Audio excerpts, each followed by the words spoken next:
What's up everyone, welcome back to my YouTube channel. Thanks for checking out this video, and in this video we're actually going to be seeing which of these two products, which you know by the title, are going to bead water better for longer. And the first product I'm going to talk about is actually kind of the idea for this video and putting these two products side by side, and that is none other than this. This has been definitely taking the industry by storm and kind of become the standard, or kind of not necessarily a standard, but a product that a lot of other products are modeled after. How about that? So they've done an incredible job positioning this product as a bead maker, hence the name. Great job naming it. In previous videos I found out that this product actually doesn't bead water that great, so that's a little interesting. But there are other characteristics that do make it great in the eyes of a lot of people, the ease of use and slickness, to name a couple. Anyway, in a 16-ounce bottle, this is the worst way to buy it, or the most expensive way to buy it, because this bottle is going to set you back about $12 or $13, whereas the gallon, which would have about 8 16-ounce bottles in it, is going to be about the $35 to $40 mark. So I would only recommend buying the 16-ounce if you're going to use it as a refill bottle, but definitely pick up the gallon for a more economical, I guess, price.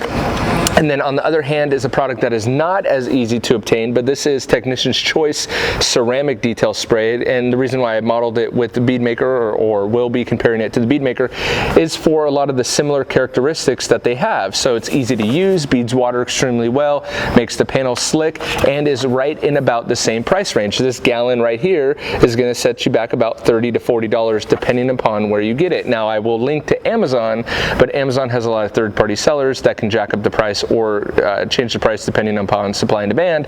So actually the best place to get this is to just do a quick Google search for the Technician's Choice Ceramic Detail Spray, find a local jobber that services dealerships, and get it that way. I've seen a gallon for as cheap as $25. Obviously you can also dilute it, and it works extremely well diluted as well. Up to 1:1 is what I played with. Actually I've gone about 4:1 and it still works pretty dang good. Obviously you're going to compromise the durability, but that's what I want to test today and take it through the torture test to see which one of these products, since they're so similar in application and uses, I want to see which one will bead better and last longer. So let's put it on the panel and take it through the torture test and see where we're at. Do me a favor right now, before we get into the torture test, scroll down to the comment section and leave a comment with which product you think is going to outlast. On your way down there, don't forget to hit that big red subscribe button, hit the bell, and I hope you guys will subscribe to my channel. Anyway, with that out of the way, let's get into the application and torture test. So the application, I guess the one thing that I will say on the ceramic, or even the Beadmaker, if you buy it in the gallon form, is you're going to have to transfer it into a bottle, which is why I just bought the 16-ounce bottle. So anyway, let's spray it on the panel. Actually, I'm going to switch that up there. There we go. That's much better. Get it nice and saturated. And one thing I did forget is the Beadmaker actually does have a cure time, which I'm reluctant to even do, but it does have an 8-hour, I believe it's an 8-hour cure time, so we will be giving it probably 24 hours, and then we will come back to it same time tomorrow, which is not ideal because we're going to be fighting with the sun in the same way, but it is what it is.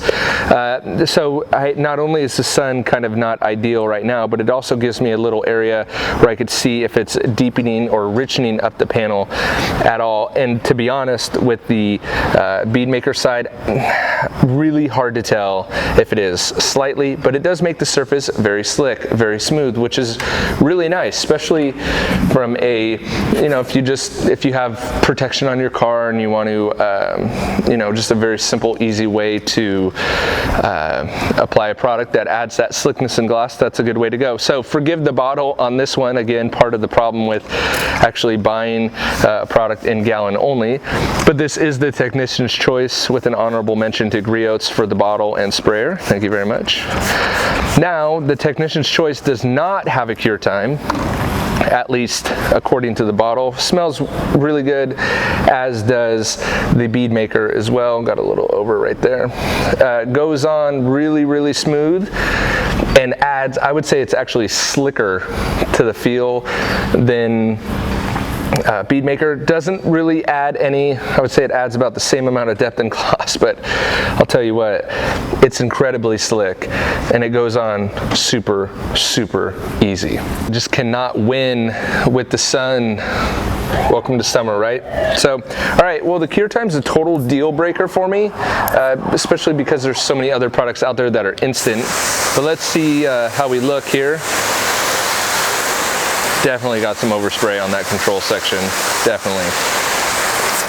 So, you see the sheeting in the control section, which is fine, and you can see how flat it is as I spray it. That's another way we could tell if there's protection or not.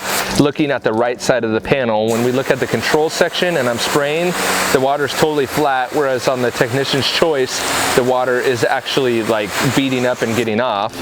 And let's see, and that's how you could doctor it right there, right? Look at the Beadmaker side, which was not really beading water very good, but depending upon my contact angle, makes the water bead very well, right? So that's why we look at other things in these tests. That's why the blower is probably the most crucial part of this test. But even then, you could see the Beadmaker kind of beating up water and getting out the panel. Not super great, but a little bit of sheeting there, which is great to see. And so, there we go. And what I'm gonna do is actually pause because I'm gonna take a video for the thumbnail. Sometimes you gotta do stuff for the gram, you know what I mean?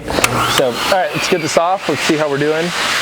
So again, you could, though Beadmaker isn't the best bead maker, you could see that with the air, it is actually getting pushed off really well. So there is definitely some protection on the surface there. Definitely got overspray on that control section.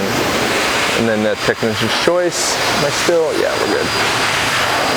So that's why I think the blower is actually, out of all the things, the most compelling part or product or tool in these torture tests. So, all right, up we have the Eagle One Black and Plasti Dip. And again, another way we will look at, see if how it's protecting is if do we see any difference?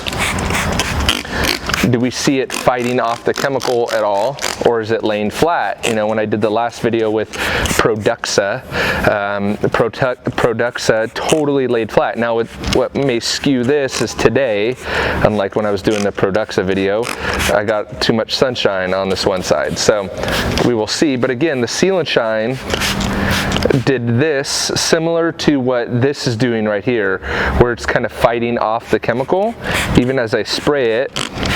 So I'm trying to pick a section in the sun, or sorry, in the shade, where it's different.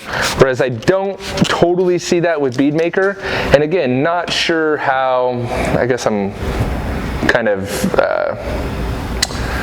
walking on eggshells here, only because, not walking on eggshells, I'm really not worried about it or scared, but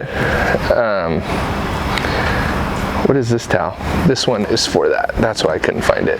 So you see, even though that's in the sun, you see how the product is dispersing, or it seems like it's fighting it off.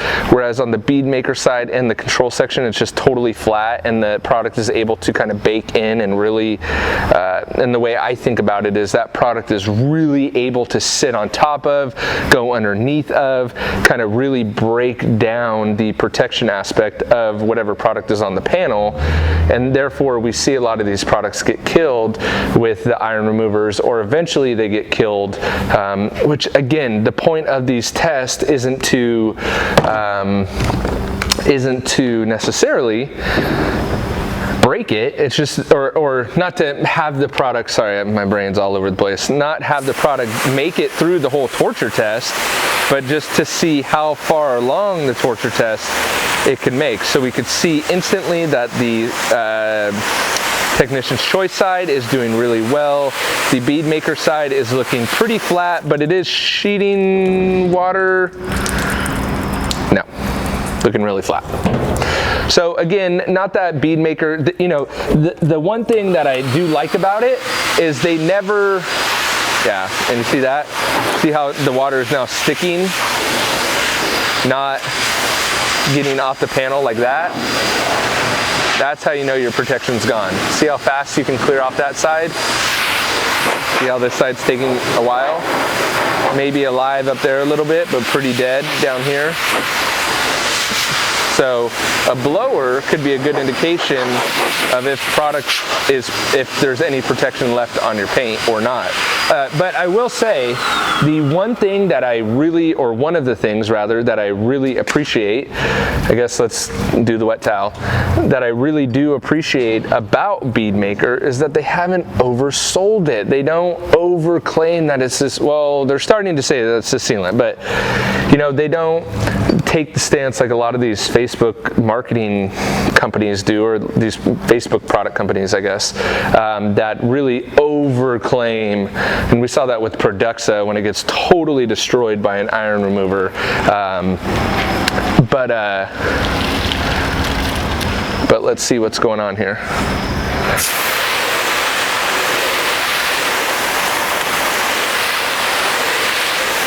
So again, totally flat on the Beadmaker side, sheeting water a little bit, but not crazy. But the Technician's Choice side is doing really, really well as far as the water beading is concerned. Just go straight to it to see if the Technician's Choice can make it through, and that is the Dawn dish soap dish. Wow, dish soap. You know, it has 50% less scrubbing, so you don't have to scrub the panel so far, but I will tell you this panel is getting beat to death. So it'll be interesting, you know, if the Dawn doesn't break down the Technician's Choice, I think the Technician's Choice will definitely be in that arena of where the Seal and Shine is, right? Because the Seal and Shine didn't break down to did not break down to the Dawn at all, so it'll be interesting to see that. And Beadmaker is going to be dead on this, but at least they didn't overclaim. So Beadmaker is a decent option. I think they priced it accordingly. You know, they didn't take the CarPro Reload stance of like selling it for $40 or $50 or even $30 for a 16, but rather, you know, that $13 range. And really, they're forcing people to buy the gallon, which is great, at 30 bucks, which is a deal. And it's more of a quick detail spray. That's the way I see it. It's definitely more of a quick detail spray than anything. And look, we can even see where I oversprayed. Look at how hard that line is on the Technician's Choice side. So again, Technician's Choice is going to take some abrasion to get off, similar to the Seal and Shine. And really, it looks almost the same as Seal and Shine does, which is very, very interesting. So yeah, interesting. Very cool. I think for the price, I'm going with the Technician's Choice just for the added protection. It's the same, it's a little bit slicker and offers a lot more durability and protection. We are starting to see kind of the beads be not so round anymore, but with that, they're still pretty dang round. And let's add the blower element to it real quick to see where we're at. Obviously, I think if, you know, water, see that? Beadmaker died even more, which is good. If you have Beadmaker on your car, that's how you can get it off. An iron remover will do it, but you can see that right there. Starting to dissipate a little bit, but still holding pretty dang strong. That's some good stuff right there. Love that. What do you guys think? Do you like the Technician's Choice for the ease of use, ease of application, or do you like the Beadmaker for the same reasons and the readily availability of Beadmaker does make it a pretty compelling product? I would say that the Technician's Choice is slicker to the feel, and the durability test, well, I'm really not trying to get into legal trouble with any of these companies, so I let the durability test do what it does, and then you guys make the decision. I'd love to hear your thoughts, feelings, emotions in the comments below. If you scroll down there and leave your comments, feelings, emotions, opinions, how horrible I am, how much I suck, how great Beadmaker is, how much Beadmaker sucks, how great Technician's Choice is, how much Technician's Choice sucks. I'd love to hear it all in the comments below. And on your way down there, before you leave a nasty comment or a comment in general, don't forget to hit that big red subscribe button, turn on the bell so you can get first alerted for videos, future videos just like this one. And I will catch you guys in the next video. Thanks for checking out this video. See ya.